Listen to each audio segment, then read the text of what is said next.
Federal prosecutor exposed for being racist online. Put up his picture, full mask.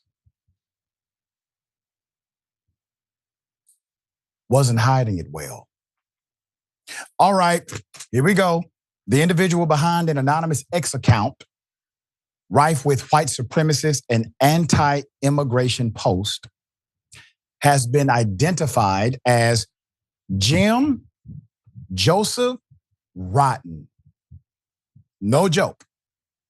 Joseph Rodden, an immigration and customs enforcement prosecutor, according to a detailed new report by the Texas Observer.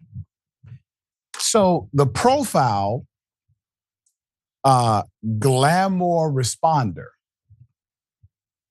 which boasts more than 17,000 followers, is run by the 44-year-old Joseph Rodden, an assistant chief counsel for ICE in the Dallas area, who reportedly filled the X page with numerous hateful, racist, xenophobic posts. Quote, America is a white nation founded by whites. Okay. So let's be 100. America was founded by deists. Many of them were bigots. They believed that it was okay to purchase human beings,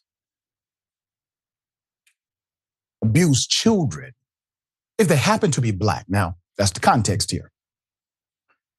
So this individual who has a job as a trusted public official, not to prosecute, but to uphold justice and the Constitution, swore an oath to the Constitution, but could care less about the document that he would say defines the nation. How does it define the nation, sir? It does not even define you. Our country should favor us, he writes.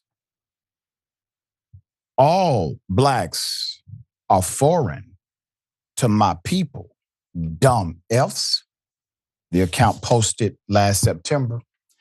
Let's go to May 2024. GlomarResponder posted, quote, I'm not a commie, I'm a fascist. Fascists solve communist problems. Get your insults right. And then they utilize the R word.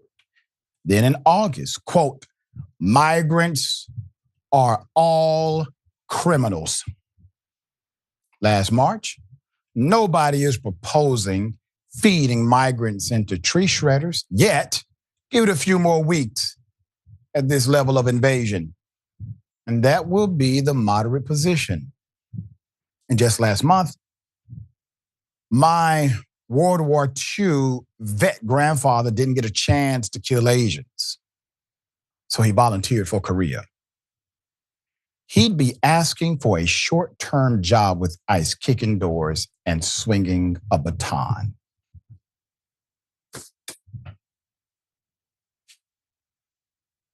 I don't think we have to talk about the obvious conflict of interest here.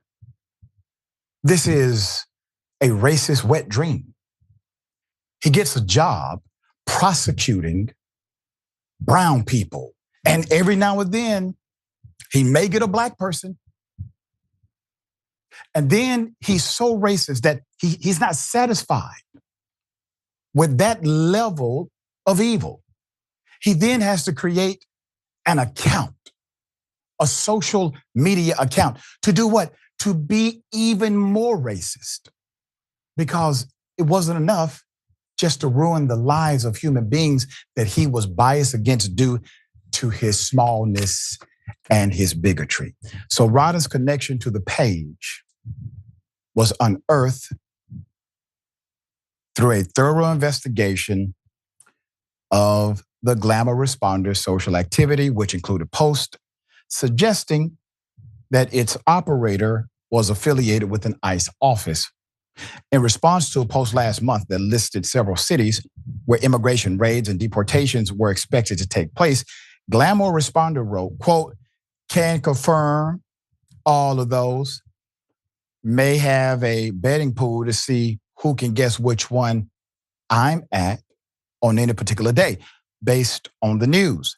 He added, the next day the account posted, quote, "Yeah, I'm in the courthouse waiting on warrants," adding, quote, "Turns out there's a lot of B work to be done to make mass deportations happen," end quote. A closer examination of other posts made by the account reveals the biographical details that coincide with information about Rodden based on his personal social media activity, court hearings that he attended, and records from open source investigative tools and private data broker sites, all of which were detailed in the Observer's report. The GlomarResponder account has been set to private, so its posts can only be seen by the page's followers. So in a statement, so ICE did speak up, put it up.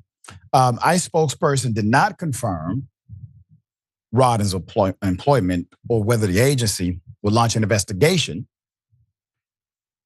associated with GlomarResponder account. Quote, "U.S. Immigration and Customs Enforcement will not comment on the substance of this article pending further investigation, to include whether the owner of the reference X account is a current employee," the spokesperson wrote in an email to the Observer. Notwithstanding, ICE holds its employees to the highest standards of professionalism and takes seriously all allegations of inappropriate conduct. Inappropriate conduct. You should open up every case this man has ever prosecuted, because he started with the bias of saying everybody who's a migrant is criminal. How do you uphold justice? How do you perform your oath of office? You see, to me, this is more than civil. This is criminal. The level of public trust is so extreme and is so magnified, especially in this political era, that for someone to willingly violate that oath, it should be a criminal charge. But we know it won't happen. Why? Because Trump is president. That's why. We know this will not receive the full diligence it deserves, and the people who have likely been shredded by this human being will probably not see justice because Trump is in the White House. But what we can do is provide light. Let's put his picture back up again. We can provide light. We can give you information. We can call it as it is. I want to say a big thank you to the Texas Observer for doing such a remarkable job in the investigation of this story. Yasmin, thoughts here? Yeah, it's hard to imagine someone working for ICE, that they wouldn't be at least a little bit racist. They would almost have to be by definition. By definition, they troll the borderlands looking for people of color, and then they question them. Then they say, "Why are you here? And how did you get here? And are you supposed to be here?" But if you're a white person at the border, they're not going to stop you, right? So you have to profile people. You have to want to profile people. Otherwise, you wouldn't be doing that job. Even people like this guy, he doesn't work at the border. He is a prosecutor. But as a prosecutor, he chose to work for ICE. He could have worked anywhere else, but he chose to work for ICE. And I think this is what's so triggering about people who say things like, "I'm not against immigration. I'm just against illegal immigration." Everyone is against things that are illegal. That's not a thing that needs to be said. That should be a given. If something's illegal, then steps should be taken to curb that type of behavior. But the people who go out of their way to say things like that, it always makes you wonder, why do you have to clarify that? Or why do you feel the need to clarify that? And maybe I'm making too much of this, or maybe I'm reading too much into something, but people who say things like that are more often than not preoccupied with the idea in some way of Black and or brown people entering and living in this country, however it's being done. Even if it's legally, they're still not happy about it but they know they can't reasonably complain about it without being labeled a racist. And Yeah. this guy's name is Rodden. I know it's spelled differently, but it is incredibly fitting because he does seem to be rotten to his core with hatred. And it does, that kind of hatred, it just festers inside of you and it does rot you. And he's also representative of so much rot that people like Trump and his rhetoric have inflicted on this nation. This is a thing that we are dealing with as a nation. This is not an isolated incident with this one man. This man is a product of this country that we live in and the political climate that we're currently in. That's right. He is a symptom of the disease.